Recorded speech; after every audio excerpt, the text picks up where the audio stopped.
আসসালামু আলাইকুম দর্শক, নতুন আরও একটি ভিডিওতে আপনাদেরকে স্বাগত জানাচ্ছি। আমি জুনাইদ ফয়সাল। আশা করি আপনারা যে যেখানে আছেন নিরাপদে আছেন, সুস্থ আছেন এবং সুন্দরের সাথে আছেন। আপনাদের সবাইকে ঈদের শুভেচ্ছা জানাচ্ছি। আশা করি পরিবার পরিজন নিয়ে চমৎকার একটি ঈদ উদযাপন করছেন, আর যারা দেশের বাইরে আছেন তারাও বুকে পাথর চেপে এই ঈদকে উদযাপন করার চেষ্টা করবেন। আপনারা জানেন আমি বিভিন্ন দেশের ভিসা সম্পর্কে ভিডিও তৈরি করি, যেগুলোতে আপনাদের আগ্রহ আছে। আপনারা যদি বলেন আপনারা আমার ভিডিও দেখতে অনাগ্রহী, তাহলে আমি ভিডিও তৈরি করে দিব। এই কথাগুলো বলার অনেকটা কারণ আছে, কারণ মানুষ আমাকে মনে করে আমি ভিসা ব্যবসা করি, কোনো এজেন্সি থেকে টাকা পয়সা নিয়ে তারপর ভিডিও বানাই। প্রকৃতপক্ষে সত্য হচ্ছে এই ধরনের কোনো কাজের সাথে আমি সংশ্লিষ্ট না। এটা আমি পূর্ব অনেকবার আমার ভিডিওতে বলেছি। তারপরেও অনেকে আমাকে অভিযোগ করেন, কমেন্টে সে গালাগালি করেন। বিষয়গুলো খুব বেদনাদায়ক, কারণ আমি আল্লাহ দেখেছেন কখনো কোনো এজেন্সি কোনো মাধ্যম একটা পয়সাও গ্রহণ করিনি। আমি শুধুমাত্র বিভিন্ন দেশের ভিসাগুলো কীভাবে পাওয়া যায়, কোন কোন ডকুমেন্টগুলো লাগে, কোন পরিস্থিতি কীভাবে আগাতে হবে, এই জিনিসগুলো বলি। এগুলো বলার জন্য যে দেশ নিয়ে ভিডিও বানাই, ওই দেশের অবস্থানরত মানুষের সাথে ব্যাপকভাবে আলোচনা করি এবং ওই দেশের সরকারি ওয়েবসাইটগুলো চেক করি। আজকের এই ভিডিওতে আমি আলোচনা করব একটি আরব দেশকে নিয়ে, যেটার নাম হচ্ছে জর্দান। যারা বাংলাদেশ থেকে জর্দানে গিয়েছেন বা যাদের আত্মীয় স্বজন আছে তারা হয়তো চিনেন, কিন্তু বাংলাদেশের অধিকাংশ মানুষ আমার মনে হয় না জর্দান দেশটাকে চিনে। এটি একটি আরব দেশ। এটাকে হাশিমতে জর্দান বলা হয়, কারণ হাশমি রাজবংশের অধীনে এটার বর্তমান রাজা হচ্ছেন প্রিন্স আবদুল্লাহ। এটা লেবানন এবং ইসরায়েলের পার্শ্ববর্তী একটা দেশ। এটা ব্যাপকভাবে পরিচিত, কারণ এটা বিভিন্ন সময় ইরান থেকে ইসরায়েলে করা হামলার তারা নিজেদের প্রতিরক্ষা ব্যবস্থা ব্যবহার করে ঠেকিয়ে দেওয়ার কারণে অনেকেই এই জর্দানকে ঘৃণা করেন। এই জর্দানে অসংখ্য বাংলাদেশি মানুষ আছেন, সেখানে অনেকেই যেতে চাচ্ছেন, কারণ মিডল ইস্টের অন্য যেসব জনপ্রিয় দেশ আছে, যেমন সৌদি আরব, সংযুক্ত আরব আমিরাত, বাহরাইন, কুয়েত, কাতার, ওমান, এগুলোতে অনেকেই ভিসা রিনিউ করতে না পারে কিংবা ভিসা জটিলতার কারণে অবৈধ হয়েছেন, সেখান থেকে ফিঙ্গার হয়ে দেশে ফিরে গেছেন, পুনরায় ওসব দেশে আসতে পারছেন না। তাদের মতো মানুষগুলোর জন্য পরবর্তী গন্তব্য হয় মিশর, লিবিয়া, জর্দানের মতো দেশগুলো। তো জর্দানে আপনারা যারা যেতে চান তারা কিভাবে যাবেন, কত টাকা বেতন দেবে, কি কি আসল বিষয়, সেগুলি নিয়ে একটু কথা বলবো। আমার অনুরোধ থাকবে ভিডিওটা সম্পূর্ণ দেখবেন, একই সাথে যদি সম্ভব হয় আমার চ্যানেলটি সাবস্ক্রাইব করে দিবেন। জর্দানের সবচেয়ে বেশি যে শিল্পটা সেটা হচ্ছে পোশাক শিল্প, অর্থাৎ গার্মেন্টস সেক্টর।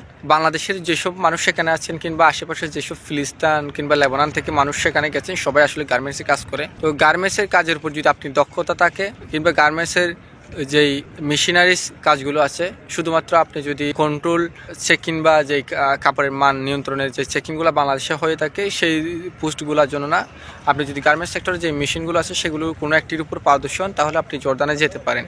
জর্দানে সবচাইতে বেশি মানুষ যেতে পারে হচ্ছে গার্মেন্টস বিষয়, যেহেতু তাদের অর্থনীতির বড় একটা অংশ এই গার্মেন্টস সেক্টরের থেকে আসে। তারপরে কিছু কিছু মানুষ সেখানে গিয়ে ব্যবসা করে, কিছু কিছু মানুষ বিভিন্ন দোকানে চাকরি করে, আর কিছু মানুষ রেস্টুরেন্ট বা কনস্ট্রাকশন সেক্টরগুলো কাজ করে।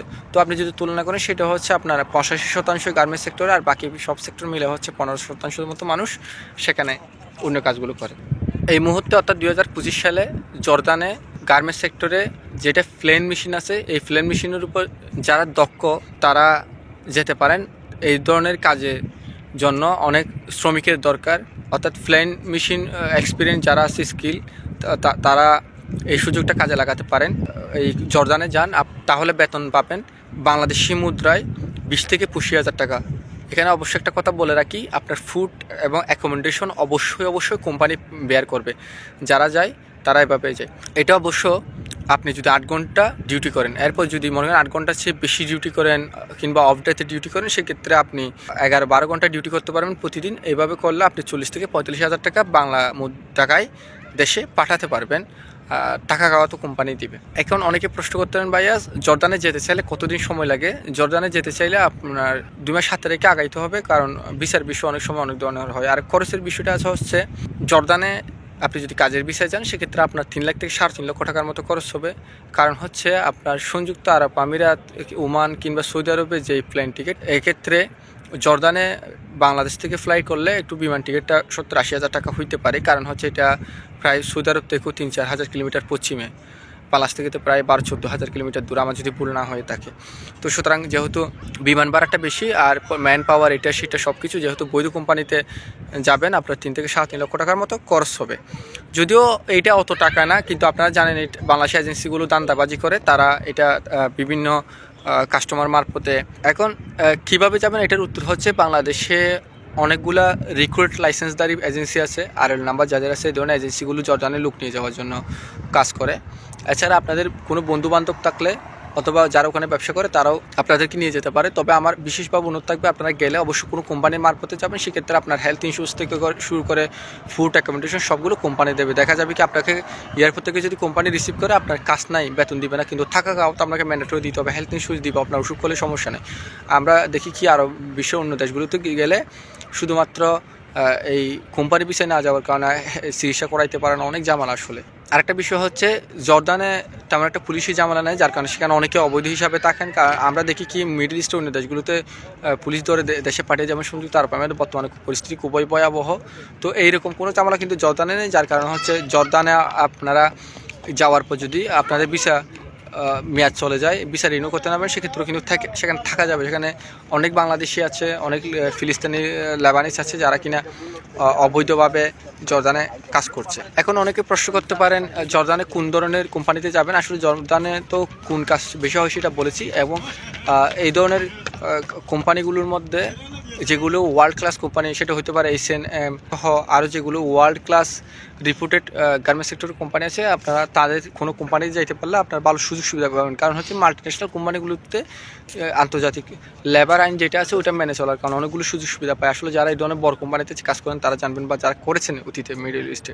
এরপর আরেকটা সবচেয়ে মজার বিষয় সেটি হচ্ছে জর্ডানে কিন্তু যেহেতু গার্মেন্টসের বিষয়ে অনেকে যায়, সেখানে কিন্তু অসংখ্য মেয়ে আছে, ছেলে সেই তুলনায় কম, যার কারণে অনেকেই বলে যে ওখানে গেলে নাকি একটা ছেলে 3-4টা করে প্রেম করতে পারে। এই ধরনের আশায় দেখায় বা এই কথাগুলো অনেক এজেন্সি বলে, আমাদের কাছে অভিযোগ আছে। আমার অনুরোধ থাকবে আসলে বিদেশে আসেন, এখানে এগুলো করার চিন্তা করবেন না।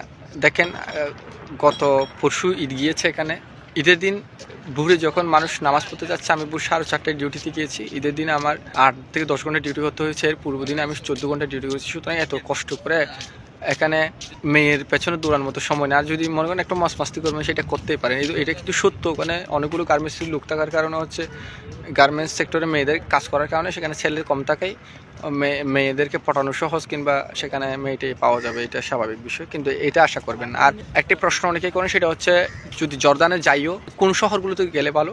জর্ডানের রাজধানী হচ্ছে আম্মান, এছাড়া আরও দুটি বড় শহর হচ্ছে, একটা হচ্ছে ফেত্রা, যেখানে হচ্ছে লুত আলাইহিস সালামের কোমকে আল্লাহ আযাব দিয়েছিলেন আমার যদি ভুল না হয়, এবং একটা হচ্ছে আকাবা। তবে সবচেয়ে বেশি মানুষ হচ্ছে আকাবা এবং আম্মানে থাকে, তবে আকাবা গার্মেন্টস সেক্টরের জন্য সবচেয়ে বেশি ভালো, সেখানে গেলে বিভিন্ন সুযোগ সুবিধা পাবেন। আপনাদেরকে একটি কথা আমি আবারও বলছি, দয়া করে জর্ডানে যদি কেউ যেতে চান অবশ্যই যেতে পারেন, বেতন পাবেন 40 থেকে 45 হাজার টাকা। যদি ওভারটাইম করেন কোম্পানি মারফতে গেলে থাকা অবশ্য সুবিধা পাবেন, সেখান থেকে আপনার আর্থিক সচ্ছলতা আসবে, এটা সত্য। তবে অবশ্যই ফ্রি ভিসা যাওয়া থেকে নিজেদেরকে বিরত রাখবেন। তো এই ছিল আসলে জর্ডানে কাজের বিষয় সর্বশেষ আপডেট আসল বিষয়। এরপরে কোনো প্রশ্ন থাকলে কমেন্টে করে দেবেন, আমি চেষ্টা করবো উত্তর দিতে। ভালো থাকবেন, আসসালামু আলাইকুম।